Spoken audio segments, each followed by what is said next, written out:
What's going on, Legionnaires, and welcome back to Comic Breakdown. If you're new to the channel, do me a favor and hit that sub button, hit that notification bell, and make sure you're not missing any of the awesome content we have coming out. Now, for this video, we're going to be diving into the infinite frontier of DC Comics, and this is going to be Green Lantern issue number 1. Now, this is a new Green Lantern series beginning in the Infinite Frontier era. If you haven't been keeping up with the Infinite Frontier, go ahead and check out the link in my description as well as the top of this. It'll get you completely caught up on everything that's been going on in the Infinite Frontier line. Now, this is written by Jeffrey Thorne. Pencils are by Marco Santucci and Dexter Soy. Inks are by Marco Santucci and Dexter Soy, and it is colored by Alex Sinclair. And with that being said, let's dive into this breakdown. Alright, so as we get into the opening pages of this, we're immediately met with a giant conflict going on,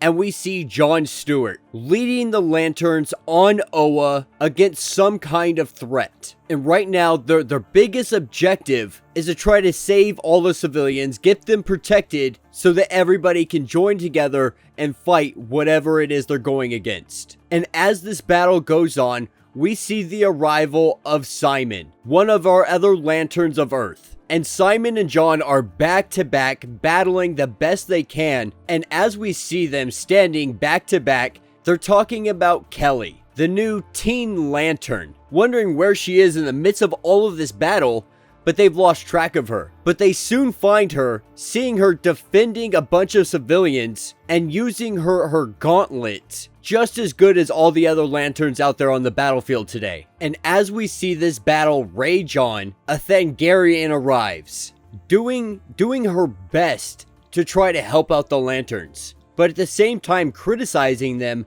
blaming them, saying that this is their fault and they're doing a poor job of helping everybody. And then in the next panel, we're taken back 2 hours and we see John Stewart talking to Hal Jordan. Hal Jordan is currently sitting on Earth, but is hologrammed in talking to John Stewart. And right now, John Stewart is concerned because what's happening on Oa is we're seeing that the newly formed United Planets hold a summit with the Guardians of the Universe. And this summit is to decide who is best to serve and protect the cosmos from danger. And it's also a summit to see if the Guardians in Oa are going to be brought in to the United Planets. Now, John Stewart's concern is they're having so many individuals here on Oa, and many of these people and races and species have been at war with each other for thousands of years. To the extent that we even have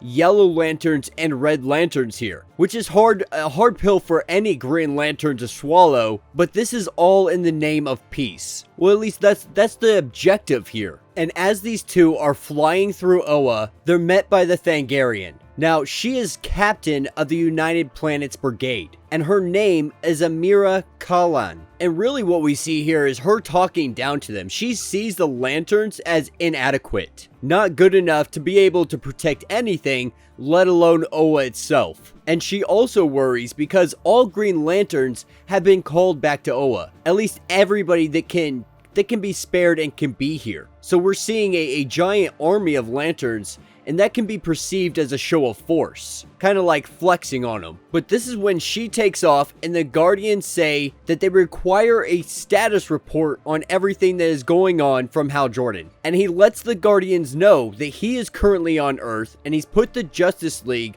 on high alert for the duration of the conclave. Lantern crews just entered Sector 0123, and Lantern Raynor is tapping down kind of a border skirmish in the Vega system. And we've seen Mogo shift orbit to the other side of Oa's sun, at least for the time being. And this is where we see John and Hal part ways, and the Guardians continue to talk to John, to talk to him about the self-described Teen Lantern, because to them she's a quantum conundrum. And this is where John goes to meet up with our Teen Lantern, only to see her fighting vigorously, and Simon trying to calm her down, but she's not listening, because right now she's mad. She is ticked off. You know, up to this point she's complied with everything that the Guardians have asked of her, from IQ tests to physical exams, but they tried to take the glove for her, and she is not about letting this glove go. And more accurately, it's a gauntlet. Now the Guardians insist that they need to examine it. They need to remove it, dismantle it, dissect its components, and figure out exactly what makes this thing tick.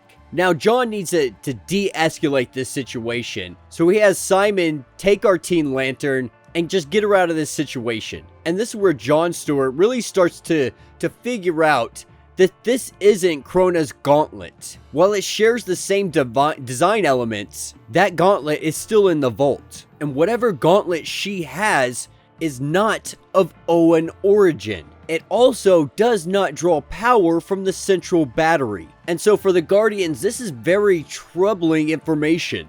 And then you have the recent disruption of the Omniverse, coupled with the rising of the United Planets, and the conclave going on, the appearance of a child armed with a replica of their technology. You know, they're not people to believe in coincidence. They believe the Omniverse doesn't make coincidences, only patterns that they can't figure out yet. Now, as they're flying to the summit, to the conclave, they're actually asking John Stewart's opinion. They actually care what he has to say. Because out of all of the Green Lanterns, he's a unique lantern. Because at the end of the day, the Guardians may see a lot and they may know nearly all there is to know, but they don't experience everything that the Lanterns experience. And for John Stewart, particularly him, he's been a Guardian. He's seen how they see. He did as they did. But he set that power aside to be human, making him essentially a bridge between the Guardians and everybody in the Lantern Corps. And he's really honored by this, and he also brings up his concerns about this conclave, about how this can turn really violent very quickly. But the Guardians are hoping that this inspires people. Not that it'll bring violence, but it'll bring order and peace. And as they walk into the summit, it is nothing but planet representatives talking over each other, yelling at each other, and there is absolutely no order and no peace to be seen. And the reason they're in an uproar right now is because the question on the table right now is not whether Green Lanterns are going to be the sanctioned enforcers of law and order for the United Planets. The question is whether the United Planets will even accept membership of OA and the Green Lantern Corps. But this is when Paya Fell steps forward. Now, she's a representative of one of these planets, and her take on this is that the Green Lanterns have been helping for as long as anybody can remember. For millennia, they've been the only force for justice and peace, and they have never thought of payment or even of a thanks. And her species is a very large, logical, and calculated species. So for her, it's a no-brainer. Of course, we're going to continue using the Green Lanterns. They have done this not only for free, but without any gratification needed. Like, why wouldn't we continue to use their help? And of course, this continues to cause an uproar. Some people saying that they agree, other people saying that they don't agree with this. Now, John Stewart and the Guardians make their way over to the little representation platform. And this is where they're met by Kilowog and Guy Gardner. And they both instantly kind of rip into him for his uniform, for his little cape design. Though he kind of likes it because it's inspired by Kryptonian design. Now, before pleasantries can really be had here, this is when Simon patches into John and lets him know that there's an incident and they need his help right away. And coming outside, they see some sorceress, 4 of them, in a circle, and they're doing some kind of spell. Now, Simon has no idea what's going on, but they know this is magic and that the rings really don't like magic. And this is when our Thangarian arrives to help out as well. But John Stewart, being a little bit salty, is just like, yeah, you know what? We got this. Like, the Green Lantern Corps can handle whatever's going to happen here. And we see Green Lanterns on the ground trying to talk to them, trying to let them know this isn't going to help anything. And this is when the sorceress lets all of us know that her name is Yurdayan. And right now, she's casting a spell that's going to go deep into Oa's guts, burrowing past, finding all of their secrets deep down within the planet. And deep in the planet, she finds something dark. and she's looking for the Star Heart. And with this spell being complete, we see a giant explosion come cracking out of the sky, and the ground all around them is completely uprooted, and we see a giant Cthulhu-like light monster attacking everything and everyone. Now, our lanterns are doing their best to try to fight back here, but whatever this creature is, it's consuming everything, even the energy from the rings. Now, as John is doing his best to fight here, he doesn't know what to do. He's really running out of options, and this is when he is told how to defeat this thing. Now, this is written in the Book of Oa. Before the Manhunters, the Guardians created the Source of Peace. You know, they feared the power and disorder of the emotional spectrum. They built this thing to consume all chaos, all disorder. But it was still a riddle as much as it was a weapon, because the only way to defeat this thing was for the Guardians to answer its question. What is the source of peace? And this is when John Stewart tells all of the lanterns to get every red lantern as far away as they can possibly can, and then to form up. Because right now this thing eats chaos, any energy, any action, any emotion, and so his plan is to power down, still their minds, and be emotionless. And just like that, this monster loses all energy, all power, and then we see it shrivel up into a little tiny glowing ball. And our sorceress, she's livid. You know, she's mad right now. She wanted the Star Heart to be free, to make all of this collapse, but it didn't work. And this is when we see our Green Lanterns at the summit, letting everybody know, letting the United Planets know that the Guardians have been here since day one. They've watched all of them grow